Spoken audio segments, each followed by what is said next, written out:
지난 주간은 고난 주간 때문에 마태복음 26장에서부터 28장까지 말씀을 묵상하느라고 우리가 사무엘하 끝부분 그리고 열왕기상 앞부분을 개별적으로 보게 됐습니다.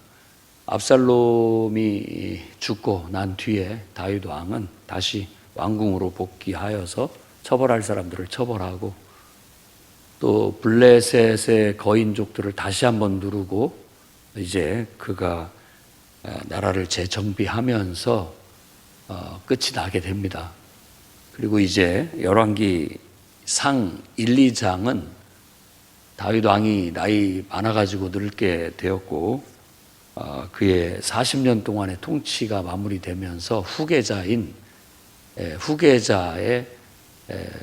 다툼, 그러니까 서열로 보면은 아도니아라고 하는 넷째 아들이 왕세자가 돼서 왕위를 이어야 마땅한데 오히려 밧세바의 아들 솔로몬이 그보다 훨씬 더 어린 밧세바의 아들 솔로몬이 왕위에 오르게 되는 그 이야기입니다. 결국 다윗 왕은 솔로몬에게 왕위를 물려주기로 약속하게 되고 결국 솔로몬에게 왕위를 물려줬다라는 거예요. 아도니아는 당연히 자기가 왕이 될 줄 알고 기분에 들떠서 사람들 모아놓고 이제 자기가 왕이 곧 될 것이다 라고 그렇게 얘기를 했는데 다윗 왕이 솔로몬에게 손을 들어줌으로써 완전히 아도니아가 실각하게 되는 그런 이야기들이 재미있게 나타나 있습니다. 이제 오늘 말씀부터는 이제 솔로몬이 왕이 되어서 그가 어떤 왕인지를 보여주는 거예요. 맨 먼저 그는 하나님 앞에 1,000번제를 드린 이 정성, 이걸 하나님에 대한 사랑이라고 말할 수 있습니다. 3절 말씀 보면 솔로몬이 여호와를 사랑하고 그의 아버지 다윗의 법도를 행하였으나 그렇게 얘기합니다. 그러니까 여호와를 사랑했다라는 거예요. 그러니까 굉장한 신앙심이 있었다라고 볼 수 있는 것이죠. 이 사랑이라는 것은 합당한 열정과 헌신, 그걸 말하는 겁니다. 내 열정과 헌신, 딱 보면 그게 느껴지죠. 저나 여러분이나 정말 하나님을 사랑하는 그런 열정이, 그런 헌신이 있기를 바랍니다. 그게 누가 시켜서 되는 것도 아니고 자발적으로 나와야 되는 것이거든요. 그래서 오늘 이런 새벽 예배, 새벽 기도에도 여러분들이 나온 것도 하나님에 대한 사랑과 열정인 줄로 믿습니다. 하나님 앞에 나와서 그냥 누구 때문에 나온 것도 아니고 누구 들으라고 기도하는 것도 아니니까 하나님을 바라보고 하나님 앞에서 여러분들의 마음을 열고 쏟아놓고 소리내어 뜨겁게 기도하시기 바랍니다. 그러려고 나온 거예요. 물론 우리가 묵상으로도 기도할 수 있지만 옛날 부흥 강사 님도 그렇게 말씀을 했지 않습니까? 입이 열려야 마음이 열리고 마음이 열려야 은혜가 있다고. 그런 것도 어떻게 보면 영이에요. 영, 분위기라고요. 분위기를 영이라고 하는 겁니다. 그런 영이 좀 더 활성화될 필요가 있습니다. 너무 정적이고 눌려 있고 이래서는 안 됩니다. 이걸 눌림을 치고 나가야죠. 뚫고 나가야 돼요. 그래서 늘 여러분들이 들을 수 있을 만큼의 소리를 내고 기도를 하는 습관을 들여야 됩니다. 그리고 마음을 다해서 소리내고 하나님 앞에 부르짖고 사람들을 의식하지 않고 그러면서 하나님 앞에 집중을 해야 되고 집중이 온전히 됐다 하고 말하는 것이 지칠 때 침묵으로 기도하는 겁니다. 그럴 때. 그때는 이제 더 뭐 할 말도 없고 그럴 때는 어떤 분위기가 이렇게 흘러가다가 내가 막 쏟아내다가 하나님이 그때부터는 이제 하나님이 말씀하시는 어떤 깨달음이 계속 오는 그런 어떤 영적인 단계에 도달을 하게 되는 것이죠. 물론 제가 이래라 저래라 말할 수는 없습니다. 여러분 각자가 나름대로 하나님 앞에 기도의 습관을 가지고 있지만 대부분의 사람들은 입을 열어서 소리를 내서 마음을 다해 부르짖는 기도를 할 때 더 집중할 수 있게 되고 자기의 변화가 일어나요. 그냥 내가 그런 몸부림을 하지 않는다면 나는 내 기분, 내 상태를 그냥 그대로 끌고 갈 수 있지만 이래서는 안 되겠다 하고 타개할 수 있는, 그래서 상황이 바뀌고 마음이 바뀌고 태도가 달라질 수 있게끔 우리가 하나님 앞에 그렇게 부르짖는 기도를 할 필요가 있습니다. 그러니까 솔로몬이 하나님을, 여호와를 사랑했다라는 건 그런 열정적인 신앙을 가지고 있었다라고 볼 수가 있어요. 그렇기 때문에 일천 번제를 드릴 그런 마음이 생긴 거죠. 왕위에 올랐고 이제 결혼도 했어요.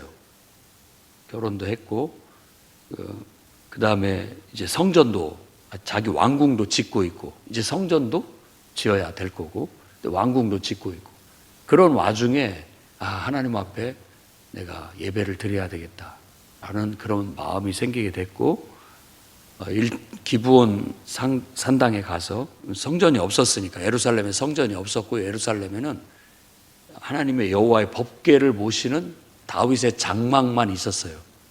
그리고 다윗 왕도 그렇기 때문에 자기는 왕궁에 있으면서 하나님을 천막 안에 이렇게 법궤를 모셔두는 것이 죄송스러워서 자기가 하나님을 위해서 집을 짓겠다라는 그런 얘기를 해서 결국 하나님이 내가 네 집을 지어주겠다라고 해서 왕위를 더 튼튼하게 해주겠다라는 축복을 받게 되었죠. 그것도 하나님에 대한 사랑과 열정과 헌신이에요. 그러니까 오늘 우리가 여기서 배워야 할 이 솔로몬의 일천 번제는 하나님 앞에 우리가 드리는 사랑과 열정과 헌신은, 이건 결국은 나는 내가 내 모든 것을 다 드리면은 하나님께서는 그분도 그 이상으로 내게 은혜를 베풀어 주신다. 그거죠. 다윗 왕은 내가 하나님을 위해서 집을 지어드리겠습니다. 네가 내 집을 지어주겠느냐, 내가 네 집을 세워주겠다, 그런 축복을 받은 것처럼 솔로몬이 일천 번제를 드렸어요. 그냥 그는 자기가 왕위에 오른 것에 대한 감사의 마음, 그리고 또 한 가지는 내가 왕으로서 통치를 잘할 수 있게 해달라는 그런 기도가 담긴 그런 일천 번제였다라고 볼 수 있습니다. 그렇게 일천 번제를 드리는 게 쉽지 않아요. 1000일 동안 예배를 드렸다라는 게 아니라 1000마리의 예물을, 번제를 드린 거예요. 그럼 한번 생각해 보세요. 한 마리 드릴 때 시간이 얼마나 걸릴 건지. 한 마리를 잡아서 태우는데 얼마의 시간이 걸리겠냐고요. 그걸 1000마리를 한다고 하면 하루에 몇 마리나, 하루에 예를 들어 100마리를 번제로 드렸다고 한다면, 그것도 100마리가 1000마리가 되려면 열흘 동안 계속 쉬지 않고 번제를 드려야 되는 거죠. 그러니까 그런 것들이 하나님에 대한 어떻게 보면 열정이고 헌신이죠. 우리에게도 그런 열정과 헌신이 일어나기를 바랍니다. 그게 우리 열심히 합시다 이렇게 격려도 해줘야 되겠고, 그런다고 할지라도 내가 막 하나님 앞에 열심을 내서 뭔가를 하되 그냥 조금 흉내내는 정도가 아니라 마음을 다해서 정말 남들이 봤을 때도 야, 불가능할 만큼 한다, 어떻게 저만큼을 저렇게 할 수가 있지, 이렇게 느낄 만큼 대단하다라고 느낄 만큼 하나님 앞에 우리의 열정과 헌신을 한번 드려봤으면 좋겠습니다. 얼마나 우리가 계산적이고 또 정말 약간의 흉내만 내는 정도로 하나님을 섬기는지, 우리가 그게 뭐 보편적이라고 할 수 있겠지만 너무 양에 차지 않거나 또 하나님을 기쁘게 해드리지 못하는 정도에 머무른다면 우리가 좀 반성할 필요가 있고, 세상의 어떤 것에는 그 이상으로 정성을 들이고 열정을 쏟으면서 정작 하나님 앞에는 그만 못하게 완전히 세상에서 다 쓰고 에너지 다 소비하고 남은 찌꺼기 같은 그런 것을 가지고 하나님 앞에 드리려고 한다면 그건 하나님이 기뻐 받으시는 것은 될 수 없을 것입니다. 하나님이 기뻐 받으시는 것은 처음껏, 내 시간에 처음, 가장 귀하고 소중하다라는 뜻이에요. 처음 것을 드리는 것이에요. 그리고 가장 좋은 것을 드리는 겁니다. 최고의 것을, 나의 최고의 것을 하나님 앞에 드리는 것이죠. 그런 것이 바로 이 솔로몬이 드린 일천 번제의 의미라고 할 수 있겠어요. 그것이 하나님을 섬기는데 우리가 뭐 누구 위에서 섬기는 거 아니고 누구 보라고 하는 거 아니지 않습니까? 하나님 앞에서 그분의 은혜에 감사하고 그분의 은혜에 감사하고 또 그분의 은혜를 더 깊이 내가 누리기 위해서 좀 더 여러분 하나님 앞에 열정과 헌신으로 나아갈 수 있기를 바랍니다. 당연히 하나님께서 꿈에 나타나십니다. 응답을 하시는 거죠. 내가 너한테 뭘 해줄꼬. 정말 하나님이 봤을 때도 감동을 할 만큼 하나님께 드린 거예요. 그러니까 하나님도 그냥 받고만 있을 수 없으니까 난 너에게 뭘 해줄까라고 그렇게 응답이 오게 되는 것이죠. 얼마나 이게 감동적인 상황입니까? 예를 들어 하나님 편에서 좀 나한테 좀 뭐 좀 해봐라. 어떻게 이렇게 안 하냐. 불평을 하고 있거나 또 반대의 입장에서도 하나님 맨날 왜 저한테 뭘 하라고만 하시냐고. 힘들어 죽겠다고. 그건 굉장히 지금 뭐 은혜롭지 못한 상황이라고 볼 수 있겠죠. 그런데 은혜로운 상황은 하나님 입장에서도 미안할 만큼 너무 잘하고 그러니까 또 하나님 입장에서도 나도 너한테 뭔가라도 좀 해주고 싶다라는 그런 마음이 있는 것이 아주 긍정적인 은혜로운 상황이라고 볼 수 있겠죠. 우리도 신앙생활을 그렇게 했으면 좋겠습니다. 그리고 또 교회 생활도 그렇게 했으면 좋겠어요. 다 늘 뭐가 부족하다, 안 된다, 어떤 원망과 불평, 짜증보다는 그냥 누군가의 열정과 헌신을 통해서 그것이 은혜가 되고 감동이 되니까 나도 하게 되고 또 하게 되고 이런 긍정적인 은혜의 분위기가 교회를 이끌어갈 수 있는 분위기가 되기를 정말 간절히 기도합니다. 그러니까 솔로몬이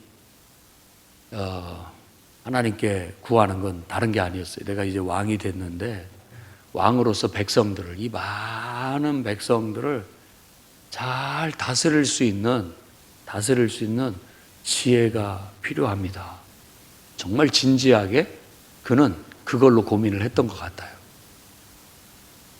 어떻게 보면 상대적으로 결혼도 하기 전에 왕위에 올랐기 때문에 어린 나이에 왕이 됐어요. 자기보다 더 나이 먹은 성숙한 형들이 있었지만 하나님은 다윗 왕을 통해서 이 솔로몬에게 그 왕위를 물려주라는 그런 감동을 받고 나단 선지자를 앞세우고 또 제사장 사독을 앞세워서 결국은 솔로몬을 왕위에 세우게 되는 겁니다.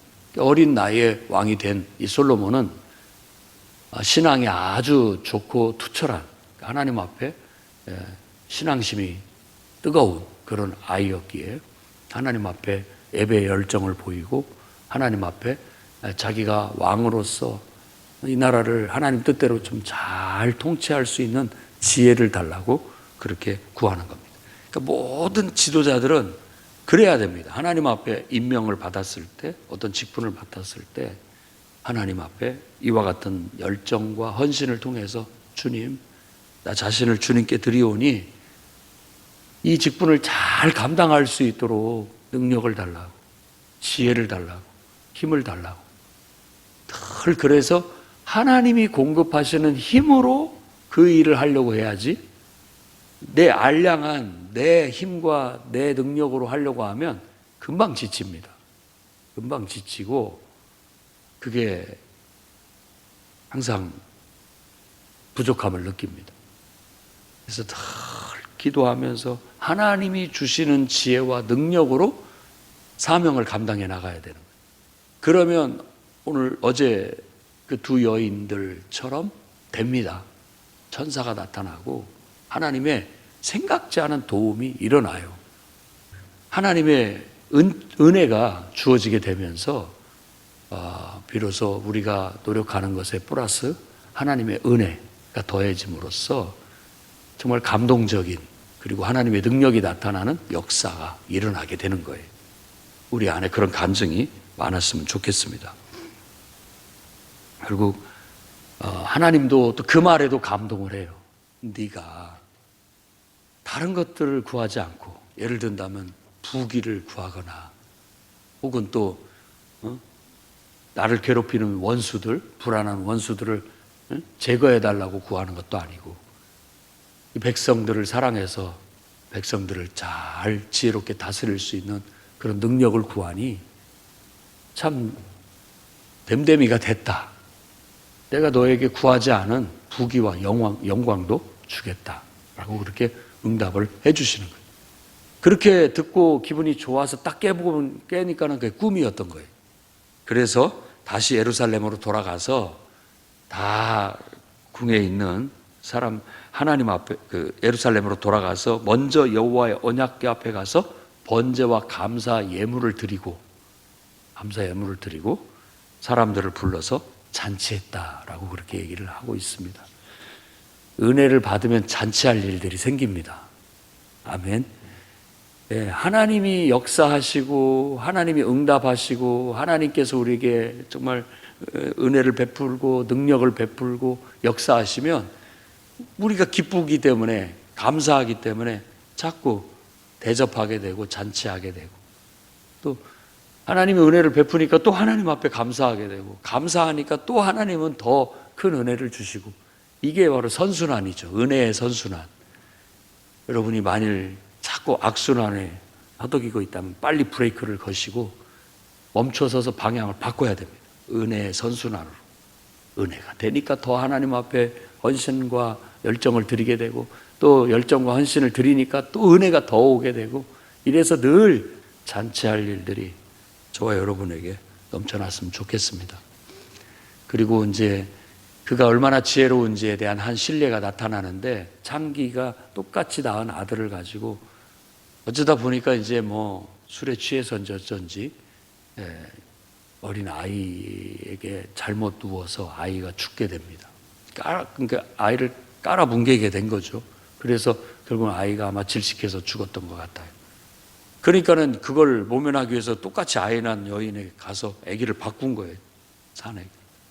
그것 때문에 이제 정말 자기 아이가 아닌 것을 알고 이제 다윗 왕한테 소송을 걸게 됐고, 다윗 왕이 그걸 판결하는데 가장 지혜롭게 판결을 하는 겁니다. 들어보니까 산 아이는 내 아들이고 죽은 아들이 저 여자 아들이라고 주장을 하니 군사한테 시켜서 그 아이를 칼로 반절로 똑 잘라가지고 서로 나눠줘라, 이렇게 판결을 내리게 되는 겁니다. 그러니까 모든 사람들이 봤을 때 무슨 저런 판결이 있어 라고 생각할지 모르지만, 그 즉시 친모는 막 달려와갖고 아이를 제발 죽이지 말라고, 차라리 그 아이를 저 여인한테 주라고 그렇게 나오죠. 친모니까 그럴 수밖에 없는 거잖아요. 그러니까 바로 그걸 테스트한 거라고 볼 수 있죠. 그렇게 해서 그 여인이 바로 친모다, 아이를 그 여인에게 줘라.